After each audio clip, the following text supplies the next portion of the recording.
Hello दोस्तों, कैसे हैं आप। स्वागत है एक बार फिर आपके चैनल CDS 360 पर। दोस्तों, आज की वीडियो बहुत ही डरावनी और दिलचस्प होने वाली है। आज मैं लेकर आया हूं लैटिन अमेरिका की 5 मशहूर और डरावनी दंत कथाएं जो आपको यकीनन पसंद आएंगी। तो चलिए फिर शुरू करते हैं।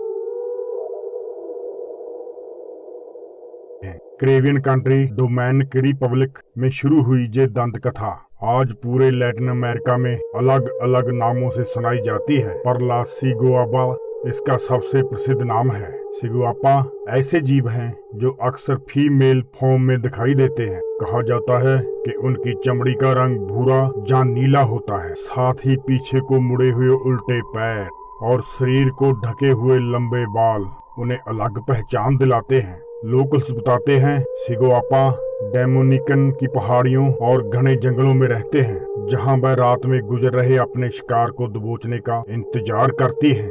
सिगुआपा के बारे में यह भी कहा जाता है कि वह इतने सुंदर होते हैं कि कोई भी व्यक्ति उनकी तरफ आकर्षित हो जाता है और उनकी तरफ बढ़ने लगता है, जिसके बाद वह मोहित हुए शिकार को क्रूरता पूर्वक मार डालते हैं। हालांकि कुछ कथाओं के मुताबिक हर एक सिगुआपा इंसान पर हमला नहीं करते, उन्हें जाने देती हैं, मगर इस बात को ज्यादातर लोग झूठ ही मानते हैं। वहीं जंगलों में रहने वाले ट्राइबल्स पीपल का दावा है कि उन्होंने काफी बार सिगुआपा को देखा है, मगर वह तब तक किसी को अपने बस में नहीं कर सकती जब तक शिकार उनकी आंखों में आंखें ना डालकर देखे। सिगुआपा जोनी की कहानी ला पाता सोला कोलंबिया में भी मशहूर है। ये भी जंगलों में रहने वाले एक क्रीचर है जिसकी सिर्फ एक टांग होती है और अपने शिकार को बस में करके ये उसे मार डालती है। मगर कहा जाता है कि पाता सोला सिर्फ शिकारियों और लकड़हारों को ही अपना शिकार बनाती है, जो जानवरों और जंगलों को नुकसान पहुंचाते हैं।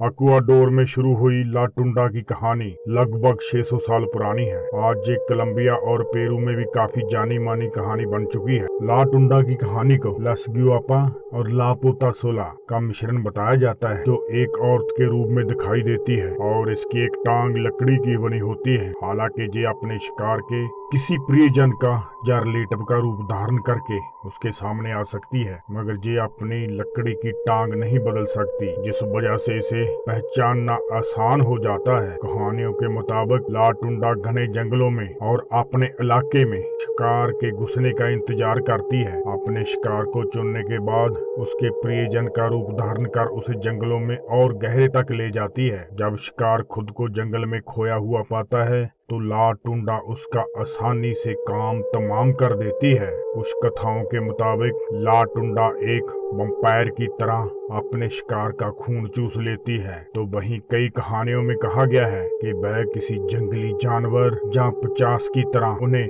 नोच नोच कर खा जाती है। कोलाब्लो दा गुआ यानी के पानी का दानव एक छोटे मगर ताकतवर जीव को कहा जाता है, जिसकी केवल एक ही आंख होती है, जो ब्राजील की रियो फ्रेसिस नामक नदी की गहराइयों में रहता है। कहा जाता है कि ये जीव एक समय में 2 जगह मौजूद रह सकता है और ये मुख्य तौर पर मछुआरों को ही अपना निशाना बनाता है। अर्बन लेजेंड के मुताबिक जब भी कोई फिशरमैन 1800 मील लंबी इस नदी के बीचों बीच पहुंचता है तो द अगुआ कई झटके से उनकी बोट को पलटने की कोशिश करता है। अगर मछुआरा पानी में गिर जाता है तो वह उसे पानी की गहराइयों में डुबोकर मार देता है। कहा यह भी जाता है कि पानी का ये जीव किसी जानवर का रूप ले सकता है, खासकर मरे हुए घोड़े का, ताकि जब शिकार उसे मरा हुआ समझकर उसके पास पहुंचे तो ये एक ही बार में हमला करके उसे खत्म कर दे। कवाल्को दे अगुआ से बचने के लिए मछुआरे किश्ती की चारों ओर चाकू लगाकर रखते हैं। माना जाता है कि ये जीव स्टील की बनी चीजों से डरता है।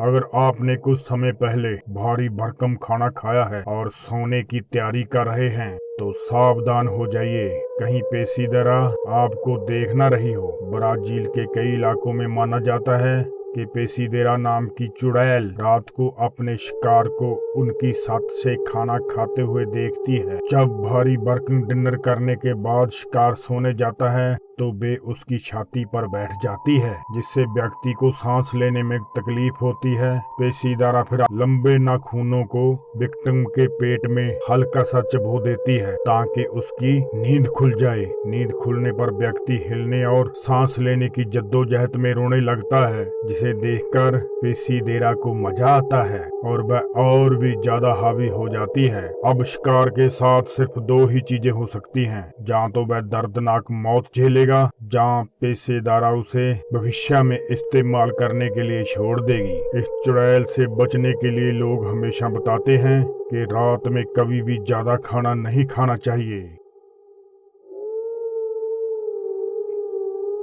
ला लियोरोना की कहानी पूरे लैटिन अमेरिका में अलग अलग नामों और अलग अलग तरीकों से सुनाई जाती है, मगर सबसे फेमस नाम सिर्फ दो ही हैं। निकारागुआ में नालोबिया दा तोला और मेक्सिको में ला योरेना, जानी रोती हुई औरत। कहानी के अनुसार मेक्सिको के एक गरीब गांव में मारिया नाम की एक सुंदर लड़की रहती थी। किसी दिन जब एक अमीर घराने का लड़का उस गांव से गुजर रहा था, उसकी मुलाकात मारिया से हुई। दोनों एक दूसरे को पसंद करने लगे। जब लड़के ने उसे शादी के लिए कहा तो वह मान गई। शादी के बाद दोनों उसी गांव में रहने लगे, जहां उनके दो बच्चे हुए। शादी के कई सालों बाद मारिया का पति उनसे दूर दूर रहने लगा। जब मारिया ने उससे कारण पूछने की कोशिश की तो उसने इग्नोर ही कर दिया। एक दिन मारिया को पता चला कि उसके पति ने दूसरी शादी कर ली है, तो इस बात से गुस्साई मारिया ने अपने दोनों बच्चों को नदी में डुबोकर मार डाला।